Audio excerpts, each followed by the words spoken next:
Bonjour les amis, bienvenue sur ma chaîne. Cette chaîne dédiée à l'Amérique latine, c'est une contribution, une humble contribution de ma part pour vous présenter une partie de mes voyages, de mes périples, de mes randonnées à travers le continent.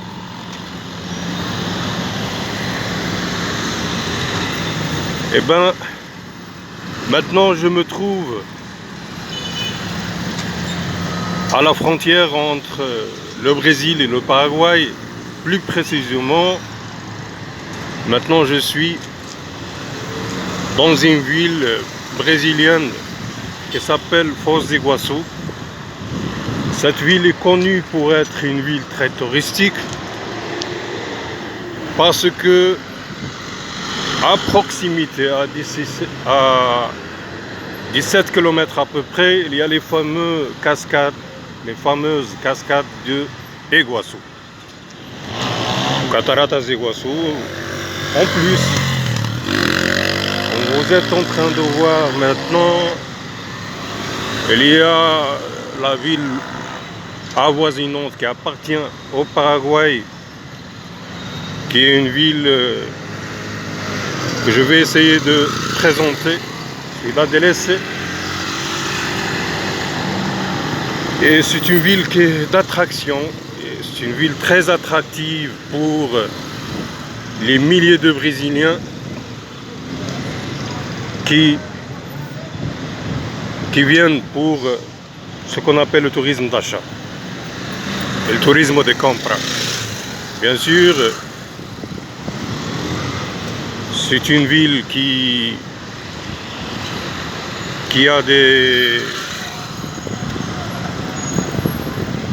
comment dirais-je, une zone franche, zone libre, comme on dit, c'est un terme économique. Il y a des exonérations douanières et des exonérations sur la TVA, etc.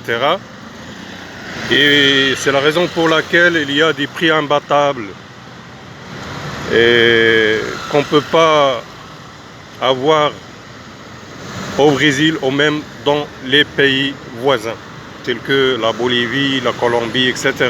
et même l'Argentine. Il vient partout. Donc, c'est la cadence de chaque jour, ce flux interminable des voitures et des milliers de piétons qui entrent chaque jour. De Foz do Iguaçu à Ciudad del Este, du Brésil au Paraguay, pour acheter à travers le pont de l'amitié et le Puente de la Amistad qui sépare le Paraguay et le Brésil à travers la rivière du Paraná. La rivière du Paraná, comme pour l'information, c'est une rivière immense, longue, la 12e de l'Amérique du Sud, de 4800 et quelques, 880 si je ne me trompe pas, kilomètres. Et cette rivière, elle sépare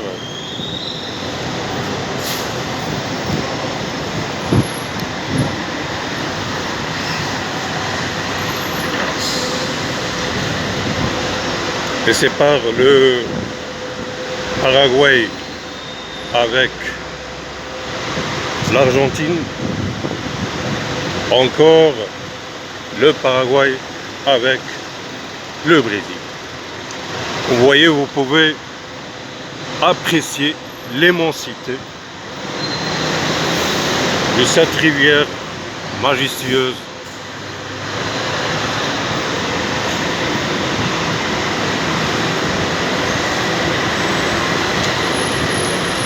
On est maintenant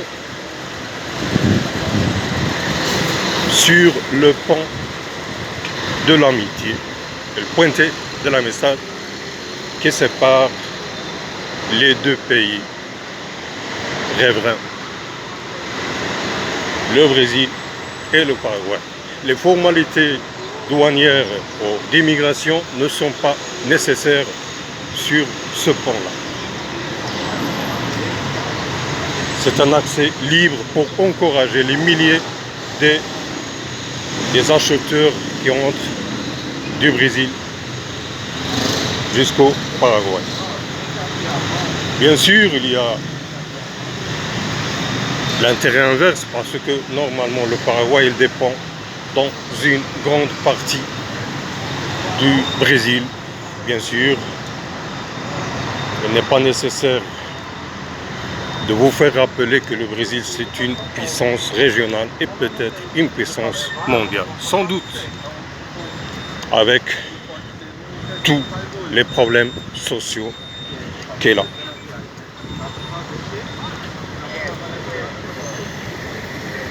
Mais qu'est-ce qu'on achète ici? Qu'est-ce qu'on cherche? Pourquoi 6 milliers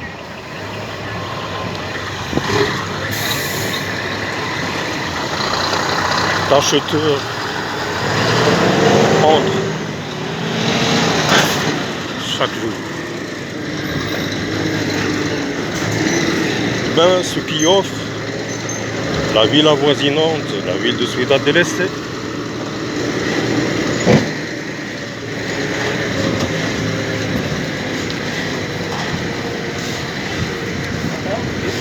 voilà. Ce sont les matériels électroniques.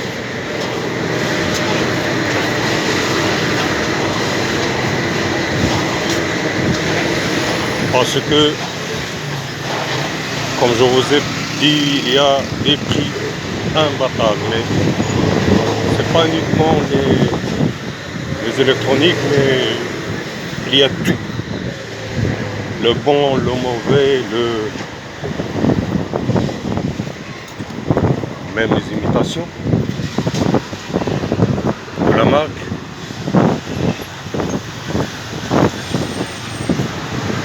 Si vous pouvez apprécier cette fleuve du Paraná qu'on voit.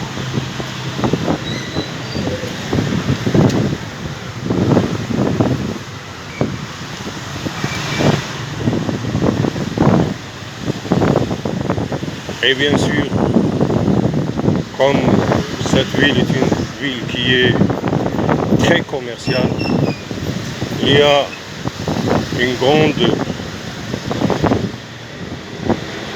variété de communautés, surtout la communauté arabe et la communauté chinoise, parce que le commerce est très fort. Il y a une grande communauté arabe, bien sûr, de la Syrie et du Liban, surtout les Libanais, bien sûr, et une grande communauté taïwanaise. Bien sûr, il y a encore des Bangladais, etc. Salut à tous nos amis francophones, là où vous soyez, à travers la terre. Salut à tous nos amis guyanais, martiniquais, haïtiens, à travers le continent américain, sans oublier les amis francophones de la Québec, du Québec.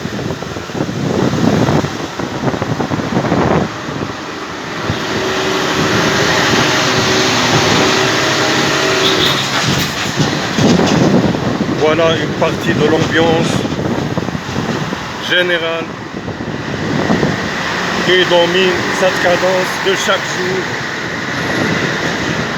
qui caractérise ce pont international.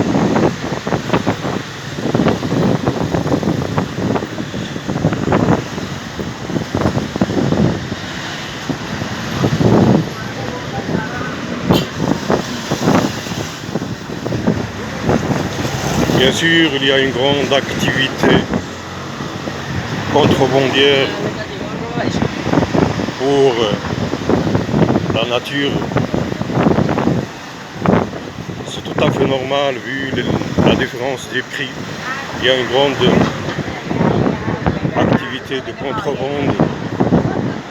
Je voudrais rappeler encore qu'on parle d'activité mafieuse et c'est tout à fait normal parce qu'on est au Brésil et au Paraguay et à l'autre côté il y a la Bolivie, etc.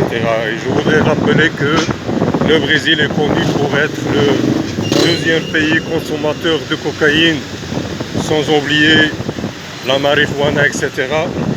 Et après les États-Unis, bien sûr. Donc il y a une grande activité mafieuse dans cette ville. On parle même de la mafia sicilienne. Moi j'ai déjà lu des rapports, un rapport de service de sécurité des Paraguay qui parle même de présence de la mafia sicilienne. On parle aussi de la mafia chinoise et on parle aussi de quelques groupes criminels comme le PCC, la grande bande criminelle de l'Amérique du Sud, de Sao Paulo, qui se trouve à São Paulo.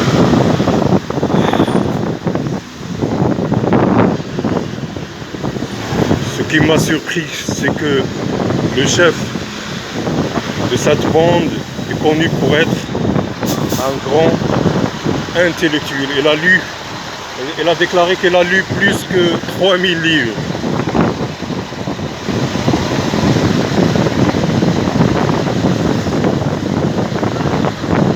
Mais la culture n'empêche pas de prendre une forme de vie différente.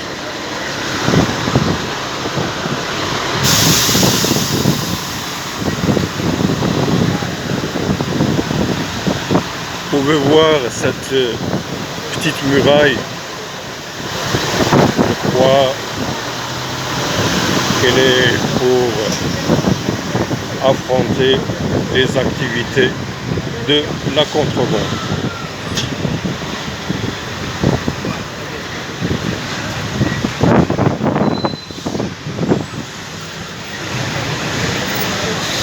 Il y a encore beaucoup de ventes d'armes, etc. Armes illégales, etc. Ben, c'est l'Amérique latine, c'est quoi? C'est le Brésil encore. Le Brésil est connu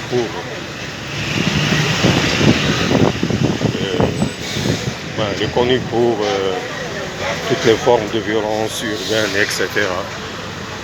Surtout dans les grandes villes. Malgré la force écrasante de l'État brésilien. Ça, je le déclare. C'est la raison pour laquelle au Brésil, malgré son immensité, 52% de l'Amérique du Sud, il ne se produit pas, par exemple, la culture du coca, etc. Parce que l'État brésilien, c'est un État très fort. La police fédérale et l'armée brésilienne.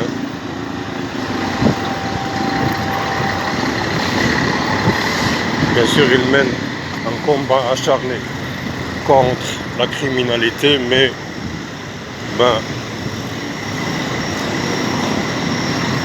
le Brésil, c'est le fruit d'une longue histoire de violence.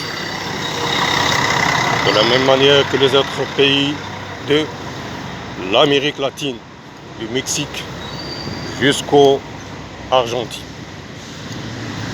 Voilà l'ambiance générale qui règne. Maintenant, nous sommes sur le territoire paraguayen.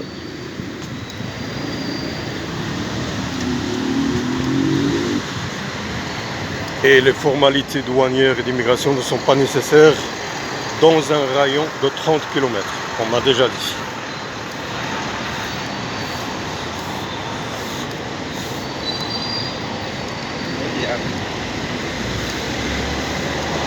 control migratorio a 100 metros.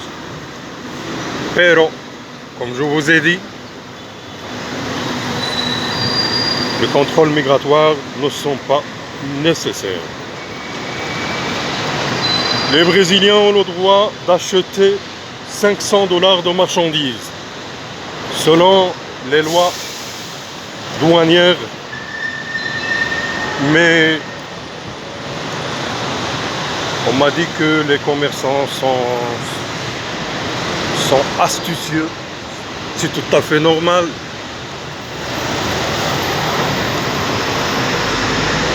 Ils contractent, ils appellent au service de quelques tiers pour leur faire passer la marchandise. On le paye bien sûr, ils sont payés pour traverser avec la marchandise d'ici jusqu'au São Paulo. C'est un travail aussi qu'on fait ici. Voilà l'ambiance, Policia Nacional.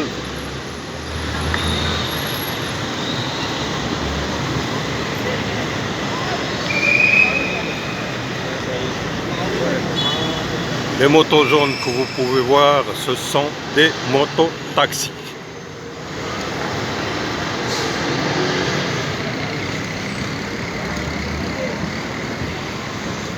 Voilà l'ambiance du Paraguay. Je voudrais rappeler que le Paraguay, c'est un pays de taille moyenne.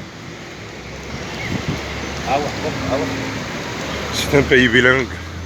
C'est le seul pays bilingue, je crois, sur l'Amérique du Sud, sur le territoire sud-américain. Parce que au Paraguay, on parle l'espagnol, mais aussi le guarani. Le guarani, c'est une langue du peuple guarani.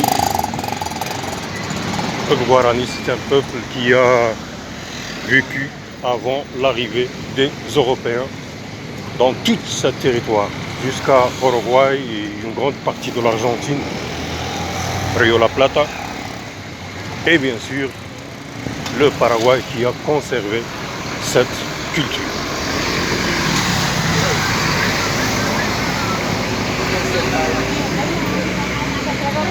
En général, ici, on parle une forme d'espagnol qui est un mélange entre les deux langues, entre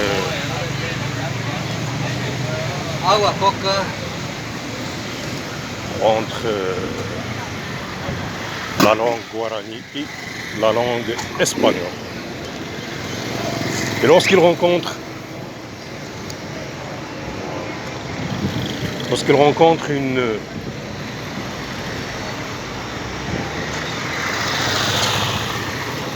Estoy grabando, amigo. Et lorsqu'il rencontre une personne hispanophone, bien sûr, il parle avec lui une langue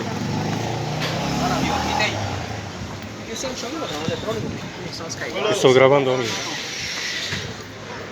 Bien sûr, comme vous pouvez voir, il y a beaucoup de commerçants ambulants. On vous offre tout, même l'achat d'armes ou de la drogue. C'est l'ambiance générale. Chacun, il cherche ce qu'il veut.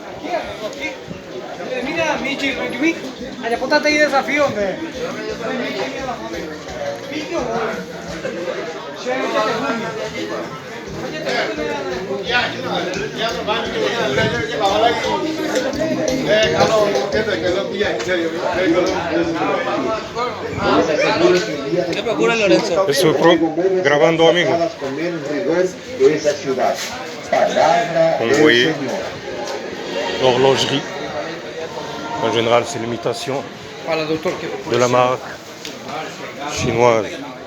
Ah, je voudrais rappeler encore que ici, généralement, on parle portugais, parce que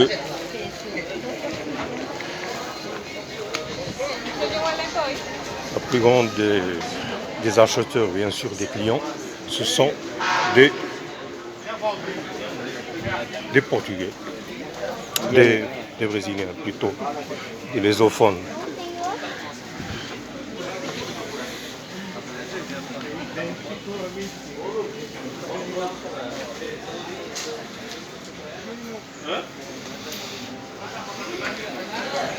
Salut à tous nos amis africains. Voilà,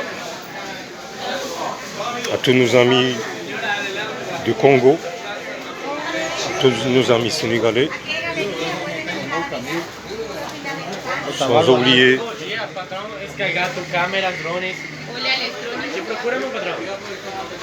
Estou gravando, amigo.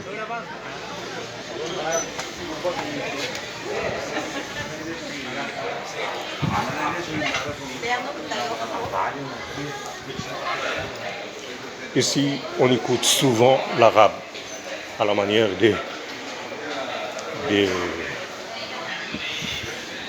Libanais, etc. Parce que, comme je vous ai parlé, il y a une grande communauté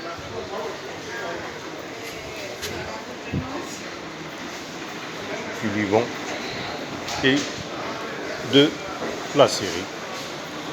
Ce sont des commerçants depuis la nuit des temps, des commerçants habiles. Ce sont des Phéniciens. Eh bien,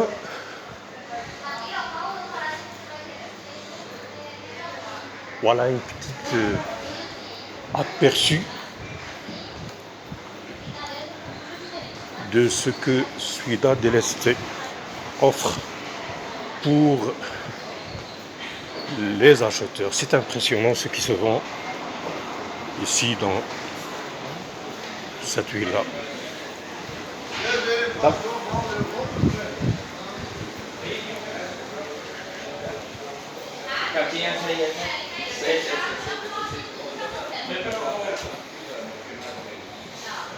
Mais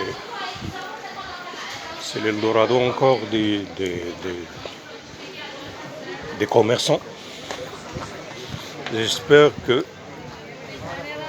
cette gravation peut être utile pour les jeunes commerçants ambitieux, surtout nos frères africains et haïtiens.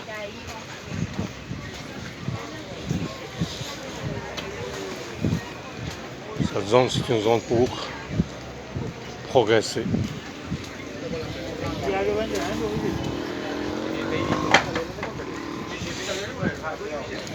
On utilise ici le dollar, les prix sont affichés en dollars, sont affichés encore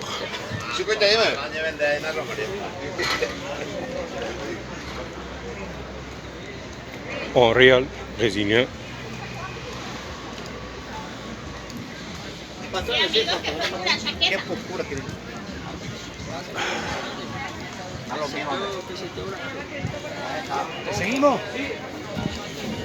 C'est la cadence de chaque jour ici. On ouvre à 4 heures du matin. On commence l'activité commerciale ici à 4 heures. Parce que normalement, il y a une grande partie des acheteurs, un grand pourcentage qui sont eux-mêmes des vendeurs dans d'autres parties du Brésil. Ils viennent de partout, de Rio de Janeiro, de São Paulo, des milliers.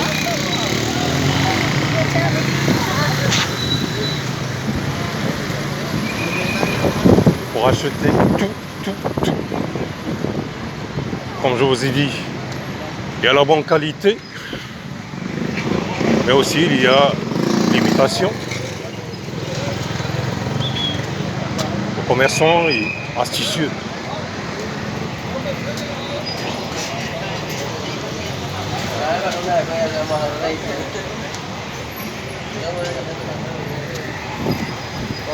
La demande fait l'offre. Chacun cherche ce qu'il veut.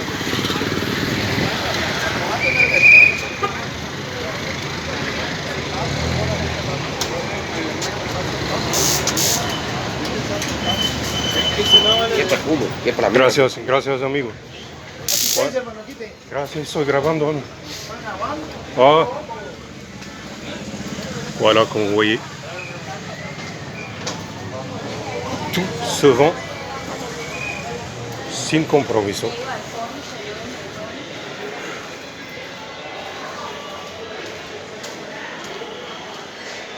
Si on vend, je crois, des matériels pour la réparation des téléphones et des appareils électroniques.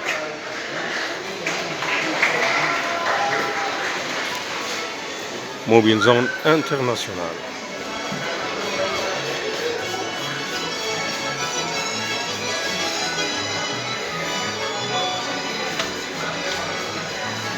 ¿Se permite grabar, señorita? Hoy, ¿Se permite grabar?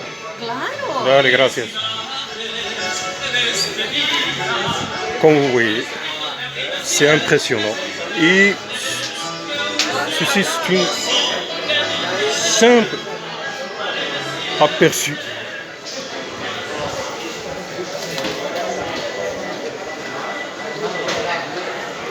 parce qu'il y en a des milliers et des milliers de commerçants qui font l'importation directement des États-Unis et de la Chine, bien sûr. Voilà, comme vous voyez, c'est un marchand d'horlogerie.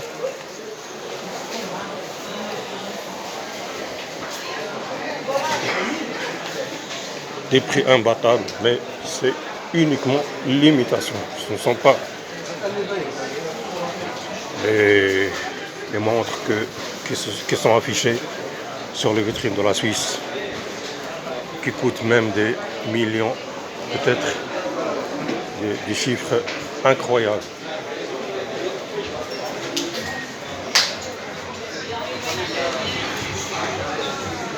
Voilà, ici c'est la réparation du téléphone, mais aussi, n'oubliez pas, ici on fabrique l'imitation des marques. Si vous voulez le Samsung ou l'iPhone, ici vous pouvez avoir, quelle que soit la marque, mais des imitations.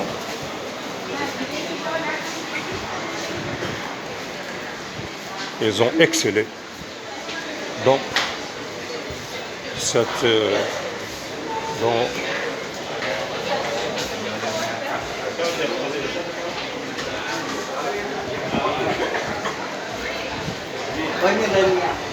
dans cette activité.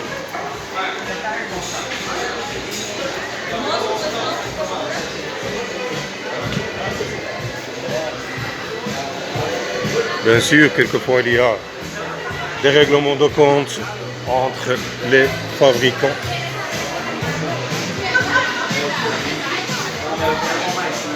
Parce que c'est un commerce florissant.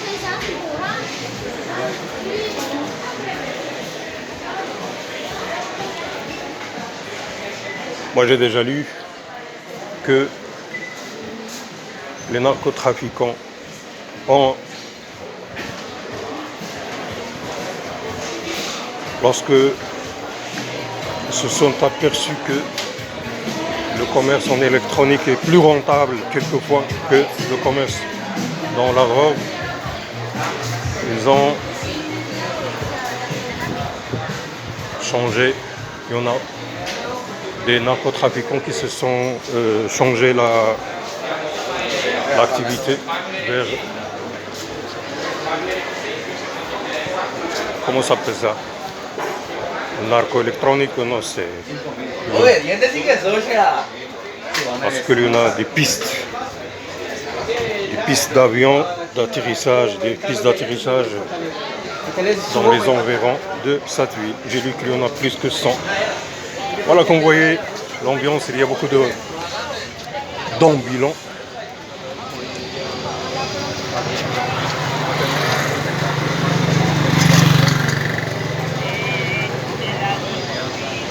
C'est la cadence.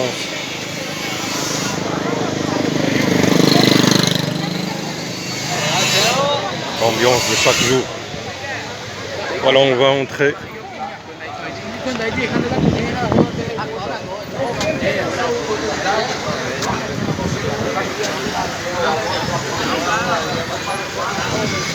Un shopping qui est très connu. Et encore, il est connu pour la bonne marque.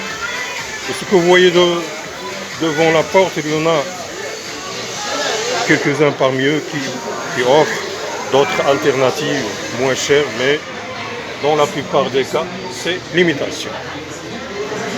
Ici, comme vous voyez, les chiffres sont en dollars. Voilà, sont affichés en dollars et il y a deux prix. Il y a un prix qui est sans TVA, il y a un prix avec la TVA. Mais en général, on paie le prix sans TVA avec, bien sûr, le passeport ou la carte nationale, l'identité. Je voudrais vous donner un aperçu de ce qui offre.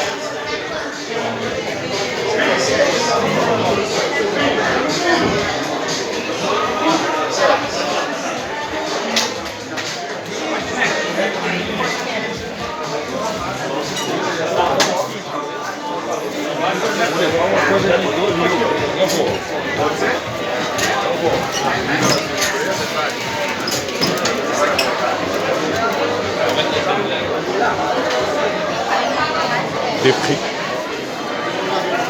Voilà, comme ce téléphone Bleu Smartphone G51, 114 $. Moi, je suis profane dans ce domaine des téléphones. Ici, comme vous voyez, Bleu Smartphone G9 Pro avec la fiche technique 128 GB, 164 $. Celui-là, 32 GB avec 64 $. Celui-là, 98 $.